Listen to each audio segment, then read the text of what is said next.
হলো একটা ড্রয়িংকে এক পেজ থেকে আরেক পেজে কীভাবে কপি করে, ঠিক আছে। আমরা এই কলাম লেআউটটাকে এক পেজ থেকে আরেক পেজে কপি করব। এটা করার জন্য অবশ্যই সিলেক্ট করতে হবে। কি সিলেক্ট করতে হবে? ড্রয়িংটাকে সিলেক্ট করতে হবে। কন্ট্রোল সি দিবে, কন্ট্রোল সিতে কপি। এখন যারা আপডেট ইউজ করবে এখানে ইন্টারফেসে দেওয়াই থাকবে, ক্লিক করবা। হ্যাঁ, ক্লিক করার পর আমরা এই পেজে কন্ট্রোল ভি দিব, পেস্ট করে দেবো। দেখো এটা কপি হয়ে গেছে। এখন এখান থেকে যদি আমরা কোনো লেখাটাকে ওই পেজে কপি করতে চাই, সিলেক্ট করে কন্ট্রোল সি দিবা। জাস্ট এখান থেকে আমরা ওই পেজটা ক্লিক করব। ক্লিক করার পর আমাদের কন্ট্রোল ভি দিবে। কন্ট্রোল ভি দিলে পেস্ট হয়ে যাবে লেখাগুলো, যত লেখাটা কপি করছি। যারা 7 ইউজ করেন তারা কিভাবে করবেন?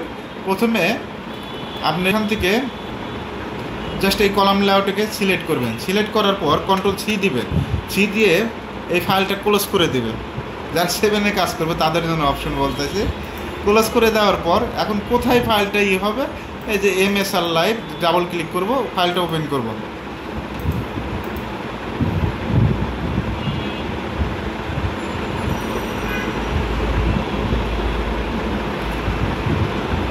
ফাইলটা ওপেন করার পর আমাদের কী করতে হবে? এখান থেকে কন্ট্রোল ভি দিয়ে দিব। কী দেবো? Control V.